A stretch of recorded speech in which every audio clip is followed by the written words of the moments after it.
तो खुश नहीं है डोनाल्ड ट्रंप। इजराइल के बेरशेबा में ईरानी अटैक से आज 4 लोगों की मौत हुई है, जबकि सीज फायर लागू हुए अभी कुछ घंटे ही बीते हैं। ट्रंप की ओर से सीज फायर का ऐलान भी कतर में अमेरिकी सैन्य बेस पर ईरान के हमले के बाद हुआ था। कुल मिलाकर 12 दिनों के ईरान इजराइल युद्ध को रोकने का अमेरिकी राष्ट्रपति ट्रंप का दावा दुनिया की सबसे बड़ी खबर बनी।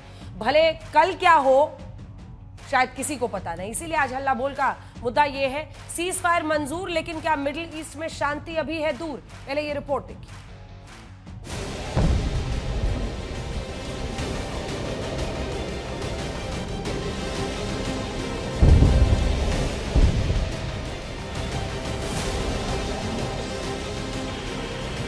ना मिसाइलों की गर्जना पूरी तरह बंद हुई, ना ईरान इजराइल का एक दूसरे के खिलाफ आग उगलना। लेकिन पहले डोनाल्ड ट्रंप ने ऐलान किया कि मिडिल ईस्ट में शांति आ गई है, ईरान इजराइल में सीज फायर हो गया है। और फिर ईरान और इजराइल ने भी कह दिया, अगर दूसरे पक्ष का उल्लंघन नहीं होगा तो सीज फायर रहेगी, वरना करारा जवाब मिलेगा।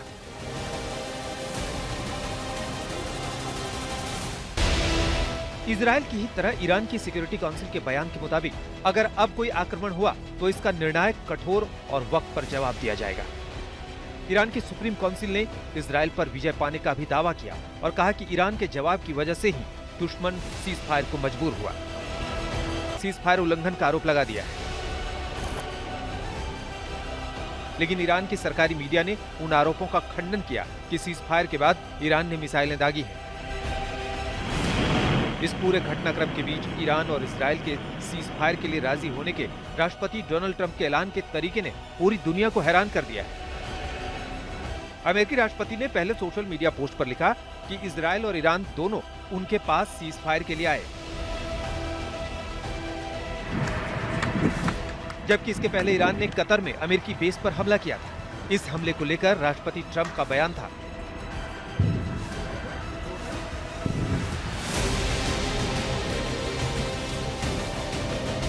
परमाणु ठिकानों को नष्ट करने का ईरान ने आधिकारिक तौर पर बहुत कमजोर जवाब दिया है। इसकी संभावना थी और हमने उसे प्रभावी तौर पर नाकाम किया। मैं ईरान को धन्यवाद देता हूं कि उन्होंने हमें पहले बता दिया, जिससे किसी की जान नहीं गई और कोई घायल नहीं हुआ। सवाल है कि ये संयोग है या कूटनीति।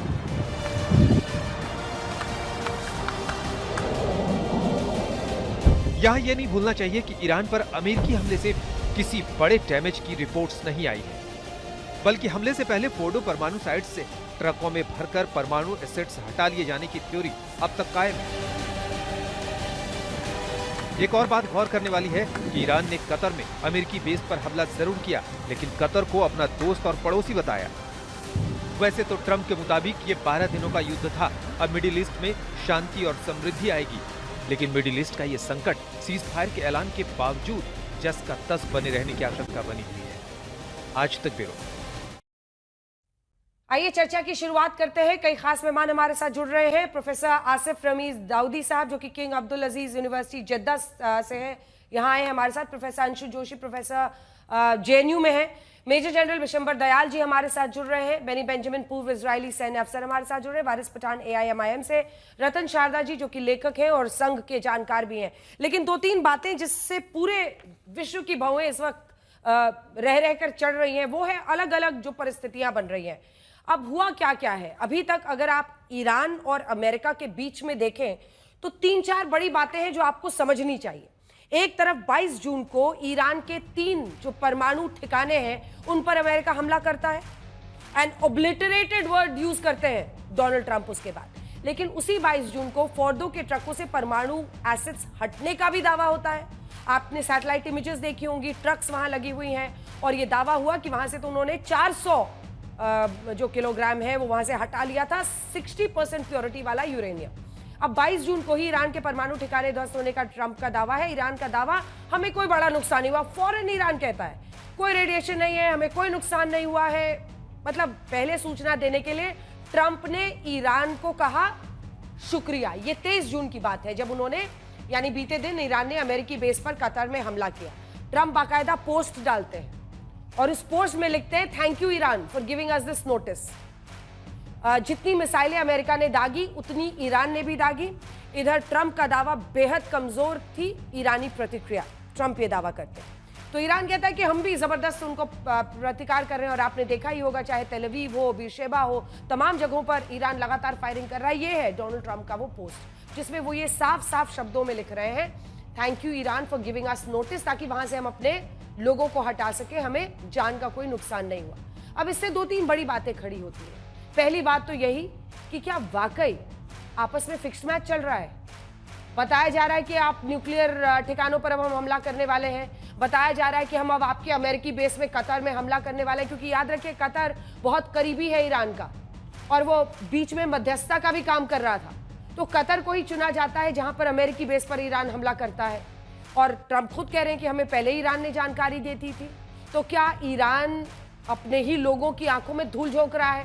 डोनाल्ड ट्रंप तो खैर जो कर रहे हैं वो दुनिया को दिख रहा है, क्योंकि वे 10 तरह का गेम एक साथ खेलने की कोशिश कर रहे हैं, और आज सुबह सुबह उठने के बाद कह रहे हैं मैं दोनों से नाराज हूं, मेरी सीजफायर कोई नहीं सुन रहा है। तो भाई आपका क्रेडिट कार्ड क्या खत्म हो चुका है? आपकी बात कोई सुन नहीं रहा है। लेकिन ईरान ने क्या किया? जिस अमेरिका को आप सबसे बड़ा शैतान कहते हैं, सेटन, जिस अमेरिका के खिलाफ आप ये जंग लड़ रहे हैं, जिस अमेरिका के आप बेस पर हमला कर रहे हैं कतार में, क्या वो फिक्स्ड मैच के तहत हो रहा था? क्या आपस में मतलब बातचीत भी चल रही है कि भाई अपने लोगों को हटा लो, उसके बाद हम हमला करेंगे, और यहाँ आपको तो आपकी जनता हीरो मान रही होगी?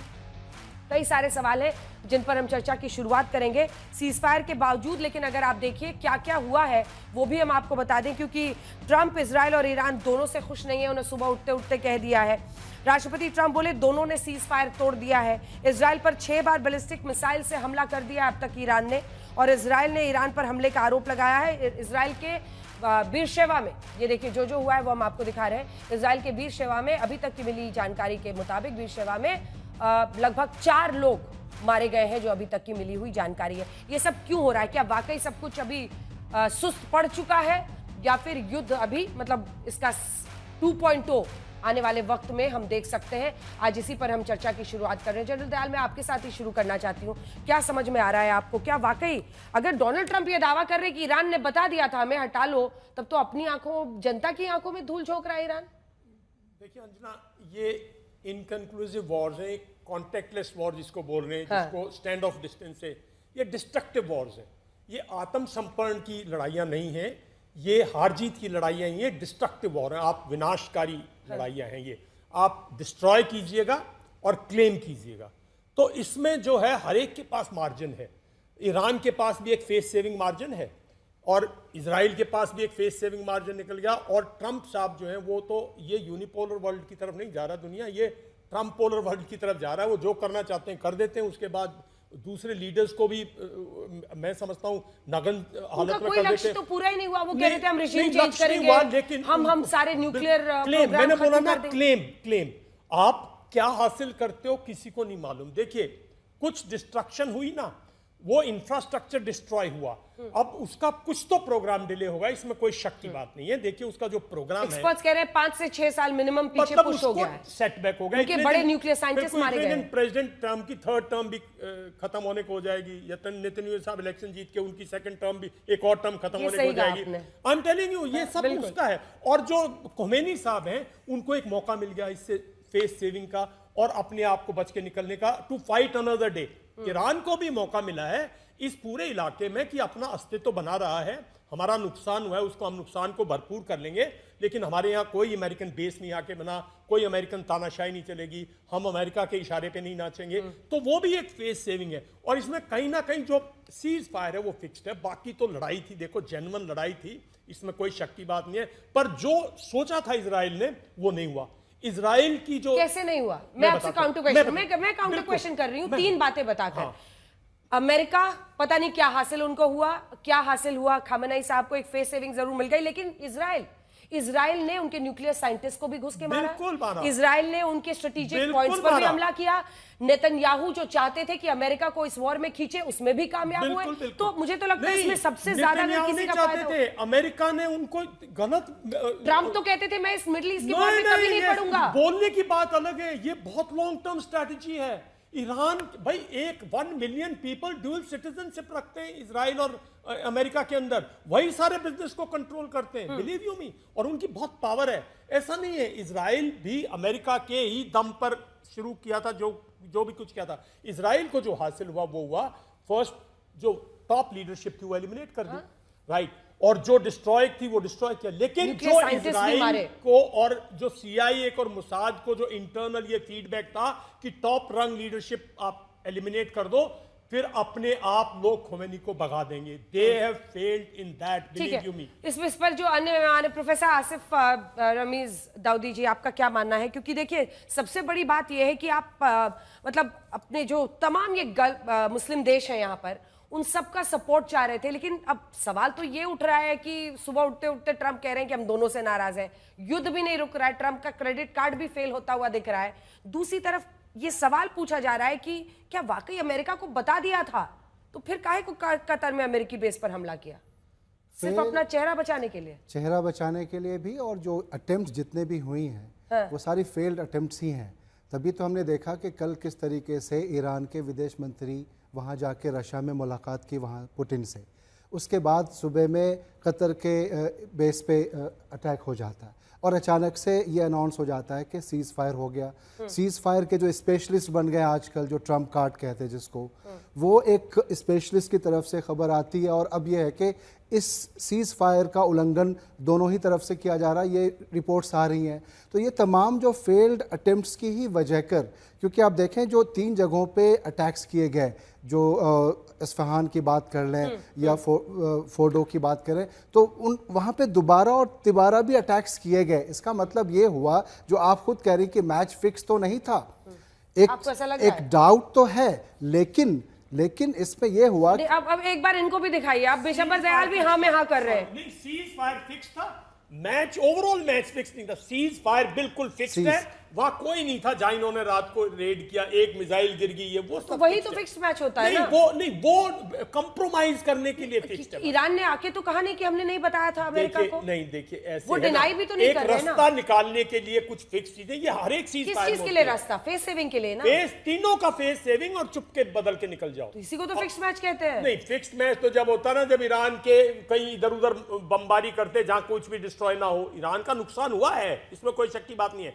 इजराइल का नुकसान हुआ है। इजराइल की जो छवि थी कि इजराइल में कुछ भी नहीं एंटर कर सकता, उनकी आयरन डोम है, ये है वो है, अमेरिकन टेक्नोलॉजी की हार। वारिस पठान साहब ये तो कह रहे हैं कि ईरान का नुकसान हुआ है और इजराइल का नुकसान हुआ है। बिल्कुल हुआ है। देखिए अंजना जी, देखने वाली बात यह है कि हम लोग ट्रम्प बड़े प्रेसिडेंट है यूनाइटेड स्टेट्स ऑफ अमेरिका के, लेकिन उनकी बात को अगर आप तवज्जो दोगे तो इस तरह लगता है कि कभी कुछ बोलते हैं कभी कुछ बोलते हैं। ट्रम्प वही है जिन्होंने असीम मुनीर जैसे को लंच पे बुलाया। असीम मुनीर हुआ जिसके स्टेटमेंट के बाद हिंदुस्तान के अंदर पहलगाम हुआ, आतंकवादी घटना जिसके अंदर बेगुनाह बेकसूर को मारा, उसको लंच पे बुलाते, बाद में वो उनको नोबेल प्राइज की बात करता है। अब ट्रम्प वही है जो बोलता है कि मैंने सीज फायर करा दिया हिंदुस्तान में, जबकि प्रधानमंत्री मोदी उससे बात करते हैं 35 मिनट, उसके बाद वापस नहीं जाते। वारिस जी को एक बार दिखाइए मेरे साथ, यही ट्रम्प जब ऑपरेशन सिंदूर के सीज फायर पर बोलता था तब तो आपको भगवान दिखता था वो। तब तो आप अपने देश से पूछ रहे थे कि आप बताइए कराया कि नहीं कराया, अब आपको उनकी बात पर भरोसा नहीं हो रहा। भारत का डेलीगेशन ऑल पार्टी, अब उनको खरी खोटी सुना रहे, तब आपके लिए वो विश्व के सबसे बड़े नेता बन गए थे।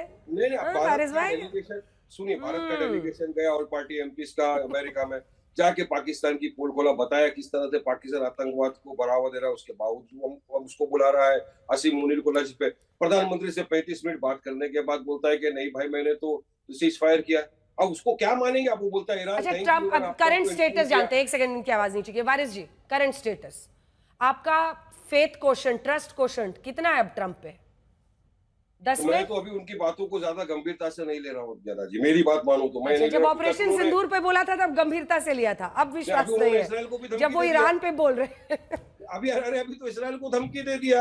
2 घंटे पहले, हर 2 घंटे में ट्वीट कर रहे हैं। अभी इसराइल को बोल दिया कि बॉम्बिंग नहीं होना चाहिए, इमीडिएटली अपने पायलट को बुलाओ। चलो अगर इसराइल ने नहीं माना तो क्या करेंगे? ट्रम्प में है हिम्मत इसराइल की। तो वही कह रहे थे कि तब आपको उनका हर ऐप भी हुनर लग रहा था और आज उनका हुनर भी आपको ऐप लग रहा है। अंजना जी, हमने कभी नहीं चश्मा बदलता है ना सर, आदमी अलग दिखने लगता है। मैं बता रही हूं मोदी जी को हाउडी, अरे अब की बार ट्रम्प सरकार, हाउडी मोदी, सब तो ट्रम्प का साथ मोदी कर रहे थे, मैं कर रहा था क्या? प्रधानमंत्री देश के ट्रम्प का तो प्रचार कर रहे थे। अब ट्रम्प का बोलते बोलते आप पीएम पे आ गए। आपने कुछ सवाल नहीं किया किसी ने उनको। ठीक है, प्रोफेसर जमीर अब्बास जाफरी भी हमारे साथ अल मुस्तफा विश्वविद्यालय के ईरान से जुड़ गए हैं और मुझे लगता है कि अब तो प्रोफेसर साहब रोज ही हम लोगों के साथ आ रहे हैं। प्रोफेसर अंशु जोशी बनाम प्रोफेसर जमीर अब्बास, अब रोज ही हम लोग की हल्ला बोल में चर्चा हो रही है। अब्बास साहब, अब ये प्रश्न देखिए कई मुस्लिम देश भी पूछ रहे हैं और एक सिंपल क्वेश्चन है जो शक रेज कर रहा है, क्योंकि ईरान की भी तरफ से इनकार नहीं किया गया है। ट्रंप ने सीधा लिखा thank you Iran for letting us know, post दिखाई है उनको हमेशा सबूत चाहिए होता है और मैं भी सबूत दिखाने में विश्वास रखती हूं। ये डोनाल्ड ट्रंप साहब का पोस्ट है जिसमें वो ये लिख रहे हैं कि ईरान थैंक यू कि आपने हमें बता दिया कि कहां पर हमला कर रहे हैं। ईरान ने डिनाई नहीं किया है। तो क्या जो जनता उनके लिए अपनी पूरी ताकत लगा रही है, सबसे बड़ा उनको हीरो मान रही है, जिस अमेरिका को सबसे बिग सेटन कहते हैं खामेनेई साहब, ये देखिए हमने अंडरलाइन भी कर दिया, क्या उसको बता के, उसके कान में बता के फिर हमले हो रहे हैं? ये तो धूल झोंकने के बराबर है। शुक्रिया अंजना जी दावत के लिए, और तमाम आपके जो पैनलिस्ट हैं उनको आदाब अर्ज करता हूँ। सबसे पहले तो ये कि ये जो आप बयान कर रही हैं ये बिल्कुल सही है कि ट्रंप ने ये ट्वीट किया है। इसके साथ आप ईरान का जो ऑफिशियल स्टेटमेंट है, जो यहाँ की शूरे अमनियत मिल्ली, जो यहाँ की गार्डियन काउंसिल की तरफ से ऑफिशियल स्टेटमेंट निकला है, उसको भी मैं आपके सामने पढ़ दूं, बता दूं, ताकि आपके लिए भी क्लियर हो जाए कि ईरान का ऑफिशियल स्टैंड क्या है। पहला पॉइंट ये है कि कतर ईरान की फ्रेंडली कंट्री है, जैसा कि आपने खुद अपनी रिपोर्ट में कहा, तो डेफिनेटली कतर को इन्फॉर्म किया गया था क्योंकि उनके एयर स्पेस में एंटर होना था। सेकेंडली, कतर और ईरान के उस जमाने में भी जब कतर को सऊदी ने और दीगर कंट्रीज ने ब्लॉक किया था, हत्ता खाने की मुश्किल हो गई थी, तब ईरान ने कतर को सपोर्ट किया था। तो जियो पॉलिटिक्स में कतर और ईरान फ्रेंडली रिलेशन है, तो डेफिनेटली ईरान इन्फॉर्म करेगा। आप यहाँ से शुरू करें अंजना जी के सीबीएस न्यूज में पहले न्यूज छपती है कि ईरान में जो हमला होने वाला था, जो आपने कहा कि ट्रंप ने भी इन्फॉर्म किया था कि ट्रंप ने कहा था कि हम हमला करने वाले हैं, और उसने कहा कि हमने B-2 बॉम्बर मारे हैं, फला मारे हैं। जो एविडेंस आया है उसमें कोई ये चीज नजर नहीं आई। तो डेफिनेटली एक्चुअली अमेरिका चाहता था कि उसको एक इज्जतमंद एग्जिट मिल जाए इस वॉर के अंदर, क्योंकि वो ये जानता था कि अगर वो ईरान से 1-to-1 फाइट में अगर एंटर हो जाता है तो उसके 40,000 सोल्जर्स जो है में एक भी शख्स की मौत नहीं हुई थी। अमेरिका ने भी जो मारा था, सीबीएस की न्यूज की रिपोर्ट आप चेक कर लीजिएगा, आपके स्टाफ जो है भी चेक भी कर सकते हैं। रिपोर्ट छपी थी कि ईरान में अमेरिका ने, मैंने उस वक्त भी आपके शो में ये कहा था कि ये फेस सेविंग अमेरिका की एग्जिट स्ट्रेटेजी है, कि अमेरिका चाहता है कि वो अगर डायरेक्ट ईरान से भिड़ जाएगा तो उसके जो एयर बेसेस हैं, मैं आपको एक चीज कह देता हूं अंजना जी, 1940 में जब वर्ल्ड वॉर खत्म हुआ 1940s में, उसके बाद सिर्फ 2 कंट्रीज हैं जिसने अमेरिकन एयरबेस पे हमला किया है। आप जानती हो 2 कंट्रीज कौन सी हैं? 2020 में ईरान और 2025 में ईरान। सिर्फ ईरान पूरी दुनिया में एक ऐसी कंट्री है जिसने officially government to government Iran American airbase पे हमला किया है। तो जब ऐन अल असद पे हमला हुआ था वो शदीद था और वो ये जानते हैं, तो अमेरिका चाहता था कि उसे सेफ एग्जिट मिल जाए, इज्जतमंद एग्जिट मिल जाए। क्यों?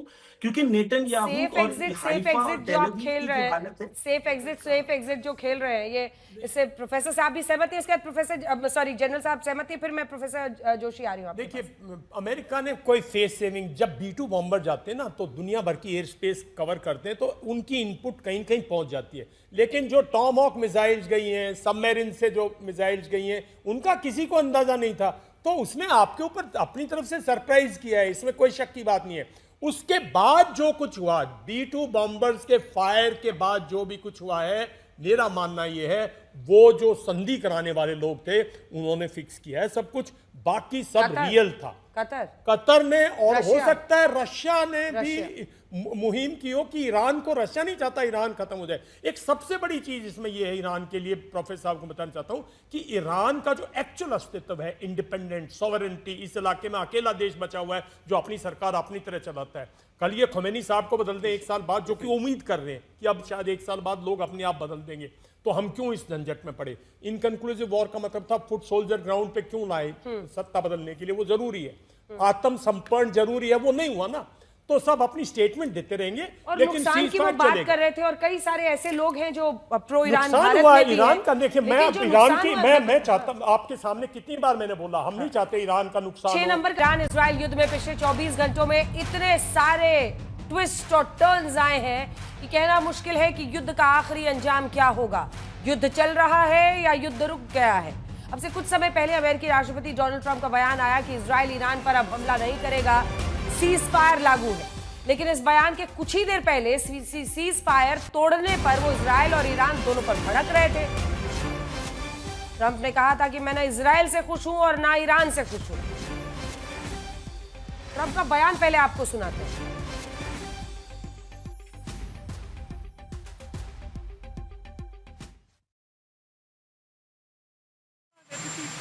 I didn't like plenty of things I saw yesterday. I didn't like the fact that Israel unloaded right after we made the deal. They didn't have to unload. And I didn't like the fact that the retaliation was very strong. But in all fairness, Israel unloaded a lot. And now I hear Israel just went out because they felt it was violated by one rocket that didn't land anywhere. That's not what we want, I'll tell you. And I'm telling you, I'm not happy about that, Israel, either. 6 number का जो graphics एक बार इनको दिखाना चाहते हैं professor साहब को, क्योंकि हमने यही निकाला, जो लोग बहुत महिमा मंडन कर रहे हैं उनको ये समझना चाहिए कि ईरान को नुकसान कितना हुआ है। लेकिन जो विकास दर उनकी 3.5% पहुंच गई थी 2024 में, वो 2025 में अनुमानित 0.3% है। 0.3%, 6 नंबर का ग्राफिक्स है। और 2026 होते होते अनुमान आता है कि बहुत भी रिकवर करेंगे तो 1.1% जाएंगे। ये देखिए। अब आइए आप महंगाई दर में, जो 24 में 32.6% था, वो 25 आते आते 43.3% हो गया इन्फ्लेशन, 43.3%। युद्ध में खर्च बड़ा होता है। उसके बाद से 42.5%, मतलब 1% की गिरावट आएगी अगले साल भी, जो अनुमानित है। अब बेरोजगारी देखिए, और ये सारा IMF का सोर्स डेटा है, हम इसीलिए सोर्स भी कोट कर दे रहे हैं। 7.8% बेरोजगारी दर 24 में, वो बढ़ के 9.5% हो गई है और 9.2% पे पहुंचेगी अगले साल, जो अनुमानित है। तो ऐसा नहीं है, ईरान को बहुत नुकसान भी हुआ है प्रोफेसर जोशी। इसके बाद में रतन जी आ रही है। अंजना जी, इनके बेसिस पे मेन पोर्ट्स पे वो तो डिस्ट्रॉय हो गए ना। आई एम टेलिंग यू, बिल्कुल फर्स्ट हैंड। मेरे एक फ्रेंड ने कुछ वहां से DAP भेजना था, ऑलमोस्ट 5000 टन, वो सब डिस्ट्रॉय हो गया पोर्ट्स पे। तो इनका नुकसान हुआ है। नुकसान मानने में ईरान को वो नहीं करना चाहिए। हालांकि वो ये कह रहे हैं, हालांकि मैं आ रही हूँ, हालांकि वो ये कह रहे हैं, जो प्रोफेसर साहब वहां से हमारे साथ जुड़े हैं, वो ये कह रहे हैं कि, और मीडिया की रिपोर्ट्स हैं कि ईरान को भी बताया गया था। प्रोफेसर जोशी जी, ये आप बिल्कुल सबसे सटीक पॉइंट पर इस चर्चा को ले आई अंजना जी। मैं आपका शुक्रिया करती हूँ।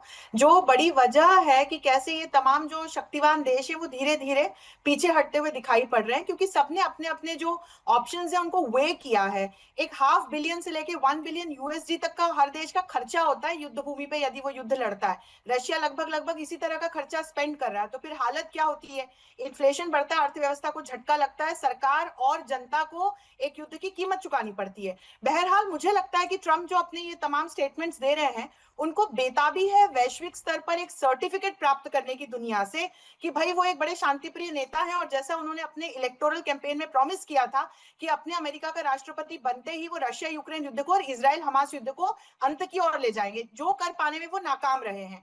तो जैसा कि जनवरी 2020 में अमेरिका ने किया था, बगदाद में जो कासिम सुलेमानी को एलिमिनेट कराया गया, उसके बाद ये स्पेकुलेटेड था कि ईरान अपनी जनता के इमोशंस को कहीं ना कहीं जवाब देने के लिए रिटेलिएट करेगा। ईरान ने किया, लेकिन इसके बाद यूएस ने फर्दर एस्केलेशन नहीं किया, तो अपने आप स्थितियां डी एस्केलेट हो गई। तो मुझे लगता है ट्रंप ने बहुत सोच समझ के ऑपरेशन हैमर को अंजाम दिया। उन्हें विकल्प पता था कि इसके बाद ईरान किस तरह से अटैक कर सकता है। अब वो ईरान को शुक्रिया भी अदा कर रहे हैं कि बता करके कतर की एयरवेज पर अटैक किया, और अब ईरान और इजराइल दोनों को शांति की ओर जाने के लिए कह रहे हैं। ट्रूस की बात कर रहे हैं, उस ट्रूस की जिससे दोनों देश वापस पीछे हट चुके हैं। और मैं ये भी बता दूं कि पश्चिम एशिया में संघर्ष की माला का ये एक मनका है। अभी यदि ईरान इजराइल के बीच में युद्ध विराम हो भी जाता है, बहुत अच्छी बात है, ऐसा होना चाहिए, तो भी हम ये ना भूलें कि हमास इजराइल संघर्ष अभी भी जारी है। हमास इजराइल संघर्ष जारी है, और जो भी प्रॉक्सी वॉर अगर एक बार भी वो करता है, रतन शारदा जी को दिखाइए एक बार, वो अभी तक बहस में जुड़ नहीं पाए। रतन शारदा जी, कुल मिलाकर बड़ी तस्वीर जो समझ में आ रही है, क्या आपको लग रहा है कि वाकई मतलब सीज फायर तोड़ने को लेकर सुबह सुबह ट्रंप साहब उठते हैं, बहुत नाराज दिख रहे हैं, लेकिन सवाल यह है कि सीज फायर क्या वाकई सीज फायर है? क्योंकि ईरान और सारे जो की प्लेयर्स हैं अभी के लिए मान भी जाएं, सबका ये मानना है कि उनका प्रॉक्सी वॉर हमास के जरिए, हिजबुल्लाह के जरिए, हूती के जरिए चलता रहेगा। अंजना जी, मुझे तो ये समझ नहीं आता कि ये लोग रिमोट कंप्यूटर वॉर गेम खेल रहे हैं, असली गेम खेल रहे हैं। कोई बताता है कि मिसाइल कहाँ जाएगी, कोई कहता है कि उसको तोड़ दिया, कभी बीच में पुतिन को ले आते हैं, कभी ट्रंप को ले आते हैं। देखिए, ना तो पुतिन का इंटरेस्ट है लड़ाई में, ऑलरेडी फंसा हुआ यूक्रेन के अंदर, और लड़ाई में रतन नहीं जी, जाएगा। एक त्रासदी से कम नहीं है कि जब इतने ज्यादा लोगों की जिंदगियों की यहाँ पर चिंता होनी चाहिए, बड़े बड़े नेता वीडियो गेम की तरह सब कुछ कर रहे हैं। ये जेरूसलम पोस्ट की रिपोर्ट है कि अमेरिका ने भी ईरान को बता दिया था कि हम कहां कहां हमला करने वाले। मतलब ये चल क्या रहा है? मैं यही कहना चाहता हूँ कि इनके लिए रिमोट गेम है, लेकिन जो लोग मर रहे हैं असली हैं। चाहे वो ईरान के लोग मरे, चाहे वो इजराइल के लोग मरे, वो असली लोग हैं, वो कोई रिमोट के खेल नहीं है। तो ये बात हमें नोट करनी चाहिए जब हम इनकी बातें करते हैं। थोड़ा सा सीरियस हो कि इस प्रकार की लड़ाइयां आर्म्स लॉबी को छोड़कर, आर्म्स मैन्युफैक्चरर को छोड़ के किसी को लाभ नहीं देती। जहां तक इजराइल ईरान का युद्ध है, लड़ाई ईरान की हो, चाहे इजराइल के साथ, चाहे हमास की हो, चाहे लेबनान की हो, सभी का एक मकसद है मुस्लिम राष्ट्रों का। मुस्लिम राष्ट्र एक नहीं है, मिडिल ईस्ट एक धड़ा नहीं है, मुस्लिम राष्ट्र बटे हुए हैं, लेकिन सबका अंतिम लक्ष्य क्या है कि जूस को जिंदा नहीं छोड़ना। उनकी किताब कहती है कि जूस को 2 लेवल पे खत्म करना है, एक तो पहले उनके राष्ट्र में और दूसरा बाद में सारी दुनिया में। ये उनका स्टेटेड एम है जिसको कोई मना नहीं कर सकता। आप सीज़फायर एक करेंगे, 5 साल बाद कुछ और होगा, 10 साल बाद कुछ और होगा। 1973 की योम किप्पुर वॉर के बाद में इजिप्ट, सीरिया और जॉर्डन को घुटने टेकने पड़े, उनको संधि करनी पड़ी और कहना पड़ा कि इजराइल को जिंदा रहने का हक है। जिस दिन मुस्लिम राष्ट्रों ने कह दिया ओपनली कि इजराइल को, ज्यूज को जिंदा रहने का हक है, उस दिन शांति आएगी, वरना शांति जितनी भी होगी सारी टेम्पररी होंगी। इस्लामिक वर्ल्ड ने हिटलर का भी साथ दिया ज्यूज को खत्म करने के लिए, और कई बार ये किस्से उनके साथ में शताब्दियों से चले आ रहे हैं। जी, मुझे पता था आपका हाथ उठेगा, इसके बाद में आ रही हूं। नहीं, दिक्कत ये है ना कि हम जो स्टेटेड एम है, सारे देशों ने ऊपर लिखा है इजराइल को जीने का हक नहीं है। यहाँ तो वारिस पठान भारत में बैठे हैं, जरा पैलेस्टाइन में पूछिए, जरा हमास से पूछिए, जरा आसपास के अरब राष्ट्रों से पूछिए, कितने युद्ध हो चुके हैं इजराइल को समाप्त करने के लिए। इसके लिए तभी होगा जब सारा राष्ट्र स्वीकार करे कि इजराइल को जिंदा रहने का हक है, इजराइल को एज राष्ट्र के तौर पे रहने का हक है। जिस दिन स्वीकार कर लिया उस दिन सीज़फायर हो जाएगा। भैया, यहाँ से राजनीतिक डिबेट नहीं कर रहा हूँ। अब क्या राजनीतिक डिबेट कर रहे हैं? यहाँ मैं बीजेपी, आरएसएस या बीजेपी के IM करने नहीं आया हूँ। विश्व की बात हो रही है, इस्लामिक वर्ल्ड की बात हो रही है। आप बीच में कौन सा बीच में मौलवी आ गए? आप कौन से बारी आ गए? मेरा सिंपल कहना है कि जिस दिन इस्लाम ने स्वीकार कर लिया, इस्लाम वर्ल्ड ने, कि इजराइल को जीने का हक है, सारे सीज़फायर परमानेंट होंगे। तब तक कोई भी सीज़फायर परमानेंट नहीं होगा, कितने भी कोशिश कर ले। इजराइल की बात कब मानेंगे? ठीक है, अब वारिस जी आप बोलिए। एक तो आपको कितनी बार मैंने सिखाया सर, बीच में मत बोला कीजिए, अच्छा नहीं लगता है। सब लोग जज करते हैं, बाहर कहते हैं वारिस जी को आप क्यों नहीं समझाती कि बीच में नहीं बोलना चाहिए। वारिस जी अब बोलिए, अब आप ही की बारी है। लेकिन ठीक है वारिस जी, सवाल ये है आप बार बार एनपीटी की बात करते हैं कि देखिए एनपीटी पर साइन भी किया है, अब तो वो IAEA से भी अपने आप को ईरान अलग कर रहा है, अब किसकी जवाबदेही होगी? दूसरी तरफ एनपीटी असल जिस पे साइन करना है वो तो आतंकवाद के खिलाफ है। अच्छा, अब जवाब दूं मैं अंजना जी? सुनिए, अभी इन्होंने कहा कि ये इसलिए कर रहे हैं, ये मुसलमानों के लिए कर रहे हो। सबसे पहले जवाब दो मेरे को, ईरान ने अटैक किया था इजराइल पे या इजराइल ने अटैक किया ईरान पे? इसराइल ने अटैक किया ईरान पे। इसराइल ने क्या बोल के अटैक किया, डिक्लेयर क्या किया था? न्यूक्लियर प्रोग्राम कर रहा है, इसके लिए मैं अटैक कर रहा हूँ। फिर क्या बोला? मैं रिजिम चेंज करने के लिए प्रोग्राम कर रहा हूँ। फिर क्या किया? सिविलियंस को और जर्नलिस्ट को मार रहा है वो। तो अब इसराइल की बात पे किस तरह यकीन कर रहे हो? और उतना ही नहीं, अरे जो भूखे प्यासे फिलिस्तीन खड़े लाइन के ऊपर भूख से एट लेने के लिए, वहां पे भी फिलिस्तीन में मार रहा है इसराइल। किस तरह आप उसमें यकीन कर सकते हो? अभी भी यहाँ पे सीज फायर की बात चली है, इसराइल ने मार दिया वापस वहां पे फिलिस्तीनियों को। तो गाजा का तो दरअसल इसराइल रुक ही नहीं रहा ना। आप इसराइल के साथ रतन शारदा सिर्फ इसीलिए खड़े हो क्योंकि इसराइल मुसलमानों का दुश्मन है, इसलिए आप इसराइल के सपोर्ट में खड़े हो। वरना बताओ ना, ईरान ने हिंदुस्तान के खिलाफ बोला क्या? ईरान तो छाबर पोर्ट हमारा, ईरान तेल दे रहा है, सब चीज ईरान हमारे सपोर्ट में कर रहा है। फिलिस्तीन के साथ रतन जी बीच में मत बोलिए, रतन जी प्लीज बीच में मत बोलिए, लेट हिम कंप्लीट। हमारा पूरा देश खड़ा हुआ है, फिर भी आप इसराइल के साथ जाके खड़े हो। इसकी वजह मुझे एक बताओ, इसराइल को सपोर्ट क्यों करते हो? जवाब आप तो दो, ईरान जो के क्या साथ करना क्यों चाहता है। खड़े हो ये समझा दो।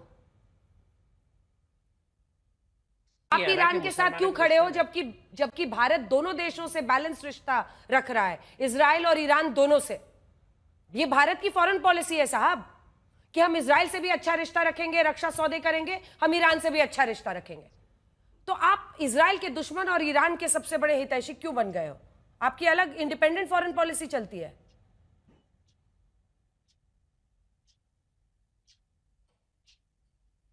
वारिस जी को ऑडियो नहीं जा रहा क्या? नहीं, मैं मेरे को सवाल क्या रतन शर्मा को सवाल किया आपने? आपको आप खाली ईरान के नाव में ना, बाकी इंडिया तो नहीं, दोनों मैं नाव तो में सवारी इंसानियत करना के चाह साथ रहा खड़ा है। हूँ। मैं इंसानियत के साथ खड़ा हूँ, ह्यूमैनिटी के साथ खड़ा हूँ, उनके साथ खड़ा हूँ जिनके ऊपर जुल्म हुआ है, जिनके घर खाए गए, ह्यूमैनिटी की बात कर रहे हैं। ईरान पर कौन सा जुल्म हो गया? मैं जवाब दूं जरा इनको। ईरान पर कौन सा जुल्म हो गया? मैं तो ईरान की बात पूछ रही हूँ। मैं जरा जवाब दूं इनको। आप ईरान और हमास को क्यों जोड़ रहे हैं? हमास को हिंदुस्तान घोषित कर देना कि इजराइल के आतंकवादी ऊपर संगठन 5 है, युद्ध किसने आतंकवादी किए थे? संगठन घोषित कर दो, हम भी बोलेंगे हमास दादी साहब आप मुर्दाबाद। बोलिए, फिर मैं बेनी बेंजामिन के पास संगठन जाऊंगी। घोषित कर दो, हम भी बोलेंगे उकी मुर्दाबाद। अरे जब तक आप किसी को वारिस घोषित भाई- नहीं करते आतंकवादी संगठन और आप बुलवाना चाहते हो कि वारिस हम भाई बोले ज़रा आतंकवाद- मैं बोल लूँ। आतंकवादी जो अंजना संगठन जी है, ने मुझे बोलने आतंकवादी- कहा है। मैं दो मुद्दों पे अपनी बात रखना चाहूँगा। एक तो डॉक्टर जोशी ने जो अपनी बात कही कि इज़राइल और हमास का अभी तक ये मामला चल रहा है, और दूसरी तरफ जो संघ विचारक, उनका नाम मुझे याद नहीं आ रहा, बहरहाल उन्होंने ये कहा कि इज़राइल के तमाम इज़राइलियों को जीने का हक है। इन दो मुद्दों पे अपनी बात रखना चाहूँगा। पहले देखें, यकीनन जीने का हक है और जीना चाहिए, और जो 7 अक्टूबर को हुआ उसको मैं स्ट्रांगली कंडेम करता रहा हूँ अपने तमाम डिबेट्स में। लेकिन अब ये बताइए कि फ़लस्तीनियों को जीने का हक नहीं है? अब ये बताइए कि पिछले 2 साल से जो हज़ारों हज़ार फ़लस्तीनियों औरतों को, बच्चों को, इनोसेंट्स को भी मार दिया गया, इंटरनेशनल तमाम रूल्स को ताक पे रखते हुए मारा गया, और उसके बाद अभी जो हमास और इज़राइल से कनेक्ट करते हुए बात आई, और जब बात आई तो उसमें कहा जा रहा है कि इसको आइसोलेशन में हम नहीं देख सकते हैं इस अटैक को। अभी इज़राइल ने इंटरनेशनल लॉज को फॉलो नहीं करते हुए, वायलेशन करते हुए अटैक किया न्यूक्लियर प्रोग्राम के नाम पे। ज़रा सा अंजना जी मुझे एक मिनट दे दीजिए। न्यूक्लियर प्रोग्राम के नाम पे अटैक किया, कहीं पे निगाहें कहीं पे निशाना, रिजीम चेंज करने की बात आई। उधर से देखें कि अभी ट्रंप साहब नाखुश हो रहे हैं, तो अब ये है कि गेम तो यहाँ पे दिख रहा है कि कहीं ना कहीं हम पहले तमाम मैच फिक्स कर लेते हैं और उसके बाद सीज फायर का अनाउंसमेंट करते हैं, क्योंकि फेल्ड अटेम्प्ट्स हुए हैं और कहीं ना कहीं फेस सेविंग तो है। और इसलिए मैं कह रहा हूँ कि इजरायलियों को जो जीने का हक है डॉक्टर साहब, उसी तरह से फ़लस्तीनियों को भी जीने का हक है। और एक जो जुल्म होता चला आ रहा है 2 साल से, एक नाम पे कि हम मारते चले जा रहे हैं, कहीं ना कहीं हम रूल बेस्ड दुनिया में रहते हैं। 1945 के बाद हम सेकंड वर्ल्ड वॉर, क्या आतंकवादियों पर चलते हैं? हम ये आतंकवादियों इंटरनेशनल की लॉ बात नहीं तो अंजना फिर जी क्या नहीं कर रहे। करें? एक सेकेंड, जब कोई देश प्रॉक्सी वॉर करे, हम पाकिस्तान को झेलते हैं, प्रॉक्सी वॉर करे, फिर क्या करें बताइए? देखिए, एक तो होते स्टेट एक्टर्स, एक होते नॉन स्टेट। ये सब कहानी मत समझाइए मुझे, मैं सिंपल सवाल पूछ रही हूँ। जब कोई देश आतंकियों के जरिए प्रॉक्सी वॉर करता है तो वो देश क्या करे? वो देश जो करेगा, आज आप देखें सोवरेनिटी पे अटैक हुआ या नहीं हुआ है? आप फिर कहीं और ले जा रहे हैं। मैं आपसे पूछ रही हूँ, अगर पाकिस्तान प्रॉक्सी वॉर करता है तो भारत उस पर आक्रमण करेगा नहीं करेगा? बिल्कुल देखें, करेगा। करेगा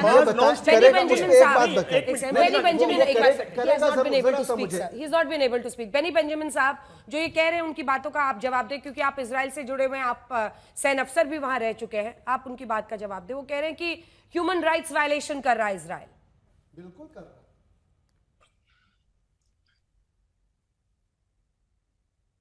सबको मालूम है क्या इजराइल, आप खाली एक सैंपल ले लो यूएन का, वॉट एवर डिस्कसिंग इन, जो डिस्कस हो रहा है यूएन में, खाली इजराइल के प्रॉब्लम्स का, दूसरे जग में प्रॉब्लम ही नहीं। बिल्कुल सीरिया में 450 लाख आदमियों को मारा, वो प्रॉब्लम नहीं है। सूडान में मारा, वो प्रॉब्लम नहीं है। पैलेस्टीनियन को मारते हैं, वो प्रॉब्लम नहीं है। Only for your information, my Mr. Asif, हमारे कंट्री में 35% मुस्लिम्स है, अरब्स है, 35% equal citizens for everything. No problem at all. They can be doctors, they can be a prime minister, they can be anything. And there are churches and they are from this, and we are equally with them. Sorry, don't disturb me now. Second thing is the Palestinians. Palestinians, they started the war with us. That means that was not Palestinian. This is Iran. Once again, I'm pointing out to Iran. Iran is the worst country that is doing all the proxies war. Proxies war are not so good because we can't fight. We can't fight proxy war. That we are doing it because of this. 1 minute, 1 minute, sir. 1 minute. Let me talk, sir. Let me talk. बोलिए पठान जी जो पठान है अपने साहेब, वो पठान को मेरे जब छोटा था, हमारे मैं नागपाड़ा पे रहता था मुंबई में, उधर बहुत सारे पठान थे। मेरे डैडी क्या बोलते थे मालूम है? पठान जो मुंह से मुनी बात निकालेगा ना, वो सच बात है। आप सच नहीं बोलते हैं Pathan ji, sorry to say that, सच नहीं बोलते हैं। I am very sorry for this. Pathan जो बोलते हैं ना, हम लोग को यही सिखाया था बचपन से। पठान साहब जो बोलेंगे उसके मुंह में वो सच ही रहेगा, दूसरा कुछ भी नहीं रहेगा। तुम्हारा सच किधर गया? ये दूसरी बात है।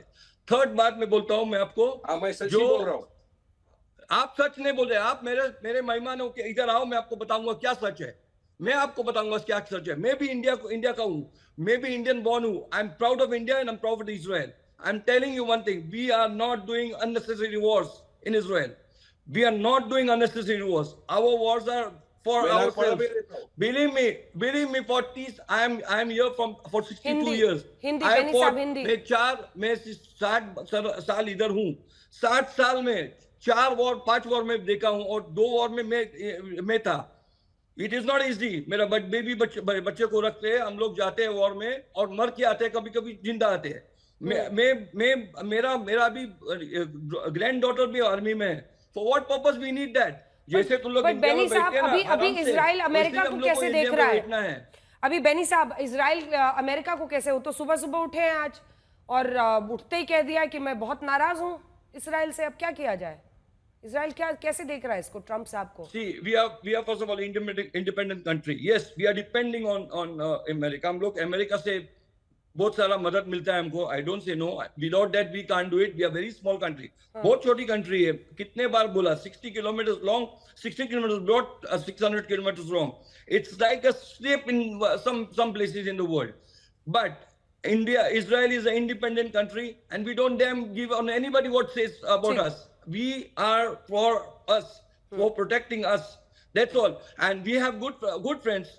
And we are, India is also a good friend. We don't say that, no. But we are for us. Nobody is fighting for us. We never asked any American soldier to come in and fight for us. Never. साहब, मैं बेनी साहब से सवाल कर रहा हूँ। बेनी साहब, छोटा 2 लाइन सिर्फ। हाँ, जल्दी। हाँ, पठान जुबान का सच्चा रहता है और मैं सच्ची बात करता हूँ। बेनी साहब, मैं चाहूंगा कि आप भी मुझे सच जवाब दो। जो इजराइल फिलिस्तीनियों के ऊपर जुल्म कर रहा है वो सही है गलत? 55,000 जो फिलिस्तीनियों का उसने मार दिया, वो सही क्या है गलत क्या? मासूम 5-5 साल के बच्चों को इसराइल ने, नेतन्याहू ने मर्डर कर दिया, उनका जेनोसाइड कर दिया, वो सही किया या गलत किया? आप जो बच्चे लोग लाइन में खड़े थे खाना लेने के लिए, उनको जवाब सुनिए ना आपका। देखो, हॉस्पिटलों में एक जवाब बेनी साहब तुरंत जल्दी से। शॉर्ट बेनी जी। देखो, आपके साथ एक और एक ये है अब्बास, प्रोफेसर अब्बास। उनको तो कुछ अच्छा सुनने ही नहीं आता है। उनको खाली जो ईरान करता है वही सुनने आता है, दूसरा कुछ सुनने नहीं आता है। That's the first thing. Second thing, आप बोलते हैं ना पैलेस्टीनियन को, पैलेस्टीनियन ने हम लोग नहीं चालू किया, उन लोग ने हमारे बच्चे लोग को जला दिया इसके टोस्टर के अंदर। पेट से औरत थी, उसको काट के उसका बच्चा को मार दिया। बात रखना चाहूंगा, लेकिन बात भटकाइए नहीं। अभी जो 50,000 से 55,000 लोगों को मारा गया है उसका जवाब दीजिए। हिस्ट्री में नहीं आई। That number also not right. That number is not right. और नंबर बराबर नहीं है। ये सच बोलेंगे तो वॉर चालू है। वॉर में तो नॉन स्टेट एक्टर, हमास कोई नॉन स्टेट एक्टर नहीं है। हमास गाजा को 15 साल से रूल कर रहा है।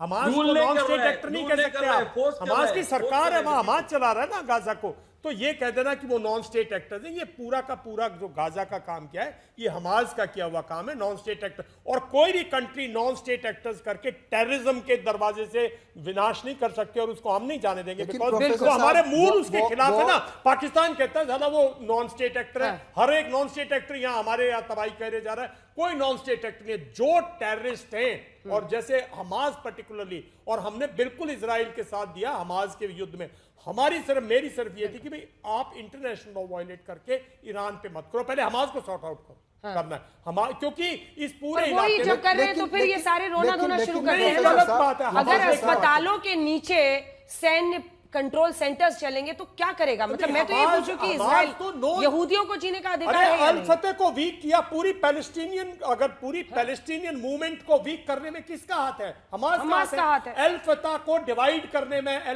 उन्होंने तो कहा वेस्ट बैंक में आप रहिए, गाजा में हम रतन शारदा जी जल्दी से कमेंट। हमास का कैसे आप लोग साथ ले रहे हो? लेबनीज की बात हो, हम फिर भी अत्याचार हुआ, हजारों फिलिस्तीनी मारे गए, हम भूल जाते हैं कि जूस की जन्म कहां से हुआ। जिस जमीन से 2500 साल पहले उनको निकाला गया था, उस जमीन का एक छोटा सा टुकड़ा उनको मिला। जिस दिन उनको मिला अगले दिन पर हमला हो गया। इसके बाद 5 युद्ध उन्होंने झेले। क्या उनके लोगों की जान की कीमत नहीं है? लाखों लोग जो हिटलर के समय, उसके बाद के समय सिमेट्रिक राइट्स के अंदर, सिमेट्रिक मर्डर्स के अंदर खत्म हुए, उनका कोई हक नहीं था? क्या हमास ने लगातार इजराइल के विरुद्ध पेशकश नहीं की? क्या सारे अरबी देशों ने नहीं कहा कि इजराइल को जीने का हक नहीं है, इसको नेस्तनाबूद कर देना चाहिए? आज आप कहेंगे 55,000 मारे। भाई साहब सुनिए, रुकिए आप इजराइल का पहले का बाद का आप एक बात जो रख रहे हैं तो उसकी मुझे बात भी नहीं डिबेट करेंगे। में शामिल हूं तो मेरा अगर आप इतिहास में जाएंगे आपको बहुत पीछे जाना पड़ेगा। आप इसको कट ऑफ नहीं कर सकते, इजराइल को आप कट ऑफ नहीं कर सकते अपने लॉजिक से। बिल्कुल बिल्कुल। इसी के साथ वक्त इतने की इजाजत देता है। उम्मीद करते हैं कि इस तरह की बहस और आगे हो पाएगी।